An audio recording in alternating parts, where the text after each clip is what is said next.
मेरे यहाँ बोलने का क्रम मैं तय करूंगा। इस तरह से नहीं चलेगी संसद। Let us have a debate on my press conference. Let us go. Let us have very good idea. Let us have a debate on my press conference. Amit Shah ji, I challenge you. I challenge you to have a debate on the three press conferences. आपकी मुंसफी से संसद नहीं चलेगी। मेरे यहाँ बोलने का क्रम मैं तय करूंगा। इस तरह से नहीं चलेगी संसद। मान्यवर, उनको धैर्य रखना चाहिए। उनको धैर्य रखना चाहिए मेरा जवाब सुनने का।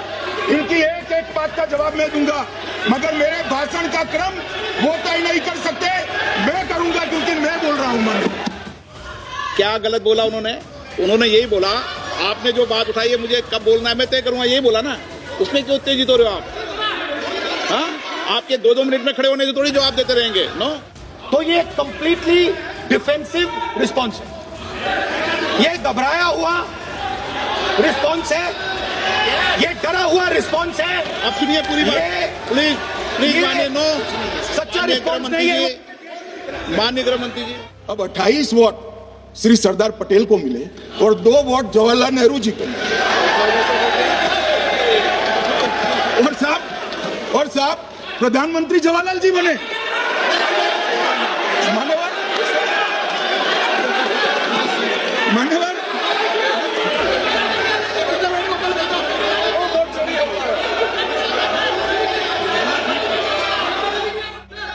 मान्यवर, मैंने इतना ही कहा है कि अदालत में केस चल रहा है जो फैक्चुअल है।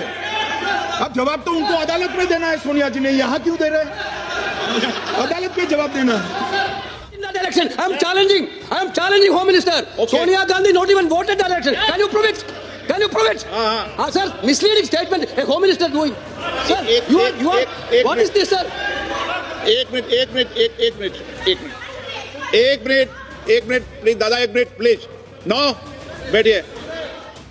इनको कोई पढ़ाता नहीं है इतिहास। ये तो इतिहास है, सर्वोच्च अदालत और संसद के रिकॉर्ड में रखा हुआ इतिहास है। इसके खिलाफ लल्लन सिंह जैसे कितने लोग पूरा जीवन लड़े बिहार में, इमरजेंसी के खिलाफ जेल में गए।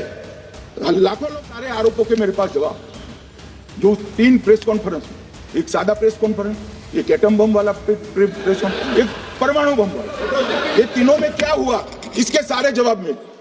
दोस्तों, आज संसद भवन में देश के गृह मंत्री अमित शाह और राहुल गांधी के बीच जम करके एक तरह से कहा सकता है कि तीखी जो है बहस हो गई। एक तरफ राहुल गांधी देश के गृह मंत्री अमित शाह को चैलेंज कर रहे थे, वहीं दूसरी तरफ ये देखने को मिला कि अमित शाह राहुल गांधी पर एग्रेसिव हो गए और कहे कि हम आपके हिसाब से नहीं चलेंगे।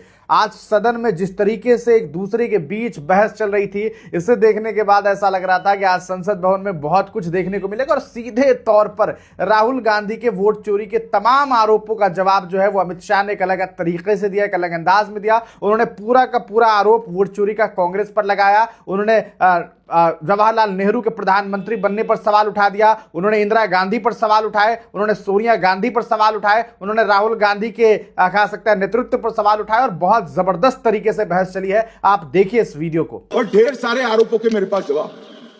जो 3 प्रेस कॉन्फ्रेंस में, एक सादा प्रेस कॉन्फ्रेंस, एक एटम बम वाला प्रेस कॉन्फ्रेंस, एक परमाणु बम वाला, ये तीनों में क्या हुआ, इसके सारे जवाब मेरे पास है। मान्यवर, अब ये कहते हैं कि 2-2 जगह है, 2-2 जगह मतदाता है। मान्यवर, किन किन लोगों के 2-2 जगह मतदाता में, इसमें जिनके नाम 2 जगह रजिस्टर्ड है उसका दोष नहीं निकालता मैं, क्योंकि एक जगह से कोई व्यक्ति दूसरी जगह गई तो 2010 के बाद इसको डिलीट करने का अधिकार आरोप के पास से ले लिया गया। इसके कारण ये विसंगतियां खड़ी हुई है। किसके हैं? श्री प्रशांत किशोर जी के 2 जगह मतदाता है, पवन खेरा जी का भी है, तेजस्वी यादव का स्वयं का है, टी सिद्दीकी एनआईसी केरल के नेता का है, मान्यवर संजय सिंह आप पार्टी के नेता के हैं, एक किशोरी पेडनेकर यूबीटी शिवसेना के हैं, इनका भी है। मान्यवर, सामान्य गलतियां हैं, क्योंकि एक नियम आ गया, जिसका जब वोट काटने का जिसका अधिकार है उसको रोक लिया गया, तो आरोप वोट काट नहीं सकता था, इसलिए 2 जगह रह गए। अब वो ही एक गहन पुनर्निरीक्षण से सुधरना है, मगर आप गहन पुनर्निरीक्षण को वोट चोरी कह रहे हो। मान्यवर, वोट चोरी किसको कहते हैं वो मैं बताना चाहता हूं। और हमारे यहाँ कुछ परिवार ऐसे हैं जो पुश्तैनी वोट चोरी करते। अच्छा बोलिए आप। हाँ बोले आप बोले। हाँ बोले आप बोले। स्पीकर सर, मेरा कल एक सवाल था जो हिंदुस्तान के इतिहास में पहली बार डिसीजन लिया गया कि इलेक्शन कमिश्नर्स को फुल नहीं फुल इम्यूनिटी दी जाएगी। ठीक है, ये है ना इसका जवाब भी दें। इसका पीछ मैं खत्म नहीं किया सर। इसके पीछे जो थिंकिंग थी वो हमें सबसे पहले बताएं। ठीक है। दूसरी बात नहीं हरियाणा की जहां इन्होंने बात की, इन्होंने एक उदाहरण लिया, वहां पर अनेक उदाहरण हैं। वो भी आपने दिया था ना। 19 वो भी आपने दिया था, इसलिए दिया वो भी। 19 लाख वहां पे फेक लोग वो उदाहरण आपने दिया था, इसलिए उसका जवाब दिया। और ये भी हमें बता दीजिए, actually let us have a debate on my press conference. Let us go. Let us have very good idea. Let us have a debate on the press conferences. Amit Shah ji, I challenge you to have a debate on the 3 press conferences. Please ठीक है, बैठ जाइए। Please मान्य, please मान्य, आपने बात की थी प्लीज। उत्तर प्रदेश में और हरियाणा में दोनों चुनाव में वोट कैसे दे रहे हैं? प्लीज ये भी जवाब दे दीजिए। माननीय गृहमंत्री जी। मान्यवर, पहली बात मैं स्पष्ट करना चाहता हूं, मैं 30 साल से विधानसभा और संसद में जनप्रतिनिधि के रूप में चुनकर आता हूं। मुझे लंबा अनुभव है संसदीय प्रणाली का। विपक्ष के नेता महोदय कहते हैं कि पहले मेरी बात का आप जवाब दीजिए, मैं सुनना चाहता हूं। आपकी मुनसफी से संसद नहीं चलेगी। मेरे यहां बोलने का क्रम मैं तय करूंगा। इस तरह से नहीं चलेगी संसद। मान्यवर, उनको धैर्य रखना चाहिए मेरा जवाब सुनने का। इनकी एक एक बात का जवाब मैं दूंगा, मगर मेरे भाषण का क्रम वो तय नहीं कर सकते, मैं करूंगा, क्योंकि मैं बोल रहा हूं।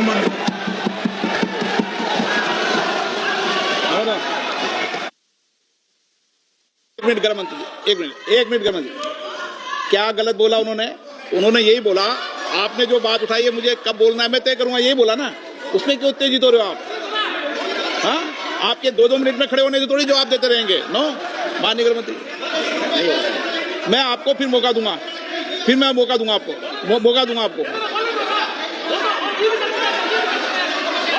हाँ बोलिए, बोलिए सर, ये बोलिए। आपने अगर अमित शाह जी का रिस्पांस देखा तो ये कंप्लीटली डिफेंसिव रिस्पांस है। ये घबराया हुआ रिस्पांस है, ये डरा हुआ रिस्पांस है। अब सुनिए पूरी बात, प्लीज मानिए। नो, सच्चा रिस्पांस नहीं है। माननीय गृहमंत्री जी। मान्यवर, आपके चेहरे पर मान्यवर, आपके चेहरे पर चिंता की लकीरें मैं देख रहा हूं कि मैं क्या बोलूंगा। मैं उनके उकसावे में नहीं आऊंगा, मैं मेरे विषय पर बोलूंगा। मान्यवर, मैंने इतना ही कहा कि मेरे भाषण का क्रम मैं तय करूंगा। मेरे भाषण का पहले क्या बोलना, बाद में क्या बोलना, मैं तय करूंगा। और मैं मानता हूं कि हर एक वक्ता का ये अधिकार है, उनका भी है, मेरा भी है। कल वो बोल रहे तो हम ऐसा थोड़ी ना बोले आप झूठ क्यों बोल रहे हो। हम नहीं बोल सकते साहब। वो माननीय विपक्ष के नेता है, वो बोल सकते अपना भाषण। मान्यवर, और मैंने तो ये भी कहा, मेरा पूरा भाषण छूट कर कुछ बच जाता है तो आप पूछेगा, मैं जवाब दूंगा। मगर अब धैर्य भी चाहिए और सुनना भी चाहिए, दोनों चीजें करनी पड़ती है। मान्यवर, वोट चोरी का प्रोग्राम बता, मैं वोट चोरी किसको कहते हैं वो बताना चाहता हूं। वोट चोरी के 3 आयाम हैं। एक तो मतदाता नहीं है, मतलब योग्यता नहीं है, और आप वोटर बन जाते हो तो वोट चोरी माना जाएगा। दूसरा, आप गलत प्रकार से चुनाव जीतते हो तो वोट चोरी माना जाएगा। और तीसरा, जनादेश को डिफाई करते हो, मतलब वोट के विपरीत आप कोई पद प्राप्त कर लेते हो तो भी एक प्रकार से वोट चोरी होता है। अरे सुनो ना, क्यों जल्दबाजी करते हो मानिकम, क्यों? अब मैं 3 वोट चोरी की घटनाएं बताना चाहता हूं। सबसे पहली घटना हुई आजादी के बाद, देश का प्रधानमंत्री तय करना था। तय कौन करना था? तो उस वक्त के जितने प्रांत थे, इसके कांग्रेस के अध्यक्षों ने, उनके एक वोट से तय होना था। अब 28 वोट श्री सरदार पटेल को मिले और 2 वोट जवाहरलाल नेहरू जी को मिले। और साहब प्रधानमंत्री जवाहरलाल जी बने।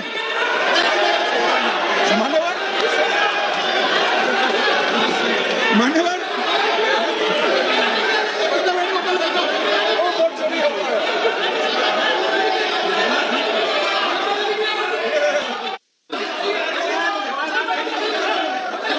प्लीज माननीय गृह मंत्री जी, माननीय गृह मंत्री जी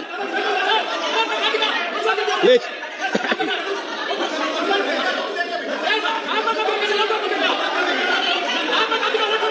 बैठो बैठो बैठिए माने, प्लीज प्लीज प्लीज। मान्यवर दूसरी प्लीज बैठिए बैठिए माननीय सदस्य, प्लीज हर बार नहीं उठते, बैठिए। मान्यवर दूसरे प्रकार की वोट चोरी अनैतिक तरीके से चुनाव जीता, ऐसी वोट चोरी भी भूतकाल में एक बार हुई थी। श्रीमती इंदिरा गांधी रायबरेली से चुनी गई, इलाहाबाद हाईकोर्ट में श्री राजनारायण पहुंचे कि चुनाव नियमों के अनुसार नहीं हुआ। इलाहाबाद हाईकोर्ट ने यह तय कर दिया कि श्रीमती गांधी ने उचित तरीके से चुनाव नहीं जीता है, हम इसको रद्द कर दें। मान्यवर ये भी वोट चोरी थी, बहुत बड़ी वोट चोरी थी। और उसके बाद में क्या हुआ, उसके बाद में क्या हुआ, उसके बाद में वो वोट चोरी को ढकने के लिए संसद में कानून लाया कि प्रधानमंत्री के खिलाफ कोई केस ही नहीं हो सकता। मैं विपक्ष के नेता को कहना चाहता हूं, इम्यूनिटी की बात आप चुनाव आयोग की पूछ रहे हैं, इसका तो मैं जवाब दूंगा, इसका मैं जवाब दूंगा इम्यूनिटी का, मगर ये इम्यूनिटी जो श्रीमती गांधी ने दी थी, इसके लिए आपका क्या कहना है? और उन्होंने तो स्वयं के लिए ले ली, उनका आरोप है। प्लीज ऐसे नहीं चलता मान्यवर, आप जब बोले, जब 5-5 मिनट उठेंगे क्या ये? मान्यवर उनका आरोप है। आप भी बोले, आप भी बोले, आप भी बोले ना, गलत। एक मिनट में सदस्य नहीं उठेगा ना। मान्यवर उनका आरोप है कि सरकार ने बनाया तो लोकतंत्र ने बनाया, तो जो समय का केस था वो बताया है, आगे का तो बताया। मोदी जी को भी सब लोगों ने प्रधानमंत्री बनाया है भाई, आपकी कृपा से नहीं बने हैं।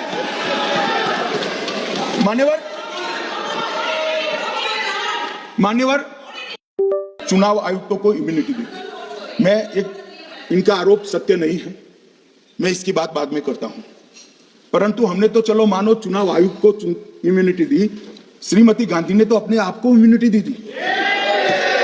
और फिर जब ये संवैधानिक सुधार के वायरस चैलेंज हुए, तो वो केस जीतने के लिए 2, 3 और 4 नंबर के सर्वोच्च न्यायालय के जज को बाईपास कर चौथे नंबर के जज को चीफ जस्टिस बनाया और वहां केस भी जीत लिया।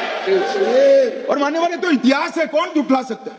इनको कोई पढ़ाता नहीं है इतिहास, ये तो इतिहास है, सर्वोच्च अदालत और संसद के रिकॉर्ड में रखा हुआ इतिहास है। इसके खिलाफ लल्लन सिंह जैसे कितने लोग पूरा जीवन लड़े बिहार में, इमरजेंसी के खिलाफ जेल में गए, लाखों लोग गए।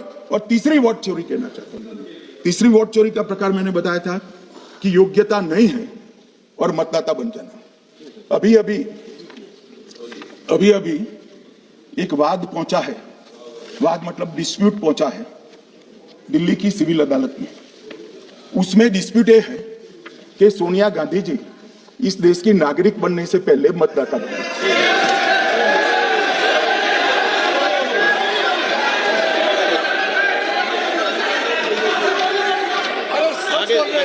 आगे सुनो, बोल क्या रहे, पूरी बात तो सुनो।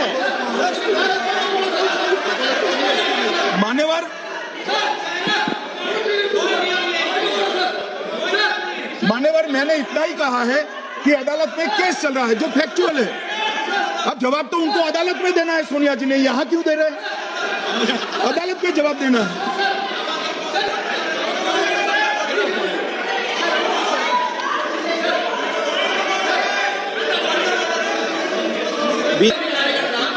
Filed a case on Madam Sonia Gandhi's voting on that 80. Sir, that Ross Avenue court dismissed that case without, there is no substance in that case. After Gandhi not even voted in that election. I am challenging Home Minister. Sonia Gandhi not even voted that election. Can you prove it? Sir, misleading statement a Home Minister doing. Sir, you are what is this, sir? एक minute please दादा, 1 minute please. No, बैठिए। No मान्य, please देखिए माननीय सदस्य, देखिए माननीय सदस्य, 2 दिन से मैं चर्चा को सुन रहा हूं और 2 दिन से चर्चा को सुन रहा हूं और 352 आपने भी पढ़ा है, मैंने भी पढ़ा है, ठीक है ना। कई बार इधर से भी उधर से भी इस विषय को कई बार बोला गया है। जब डिबेट चलती है उसके संदर्भ में कई विषयों को बोला जाता है, ठीक है ना। और इसीलिए सुनिए बात, माननीय गृह मंत्री जी ने, आपने आधी बात सुनकर हर 2-2 मिनट में उठने लगोगे, ऐसे चर्चा नहीं होती। आप उनकी पूरी बात को सुनिए, क्या संदर्भ था। उन्होंने कोई फैसला नहीं दिया है, उन्होंने एक जानकारी जो आई है वो जानकारी सदन के पटल पे रखी है। अब आपने एक मुद्दा खड़ा किया, मुझे जवाब तो देने दीजिए मान्यवर। मैंने कुछ ऐसा नहीं कहा, मैंने सिर्फ इतना कहा है कि एक वाद दायर हुआ है दिल्ली की अदालत में। मैंने कोई कंक्लूजन नहीं कहा। मैंने कहा कंक्लूजन का, मैंने कोई कंक्लूजन नहीं कहा। कंक्लूजन तो जब उनका नोटिस का जवाब वो दे देगी तब अदालत देगी, तब फिर से बताऊंगा मैं। मगर अभी तो मैंने सिर्फ इतना कहा है कि वहां एक केस रजिस्टर्ड हुआ है जिसमें श्रीमती गांधी को नोटिस इश्यू किया है। इसमें इतने लाल पीले देखा आपने किस तरीके से बहुत जबरदस्त तरीके से बहस चली। इस बहस में साफ तौर पर यह भी देखने को मिला कि अमित शाह बार बार जो है वो कहीं ना कहीं एग्रेसिव होते रहे और बार बार वो बात रखे। हालांकि राहुल गांधी बीच में उठे भी, उन्होंने भी अपनी तरफ से चैलेंज किया। उन्होंने कहा कि अगर करना है चर्चा, आइए हम चैलेंज करते हैं, मेरे जो 3 प्रेस कॉन्फ्रेंस थे उस पर डिबेट कर लेते हैं। तो ये सारी चीजें सदन में देखने को मिली, लेकिन सदन में आखिरकार जवाब क्या मिला वो भी आप तमाम लोगों ने देखा। आपका इस पर क्या सोचना है, अपनी राय कमेंट सेक्शन में जरूर लिखिएगा।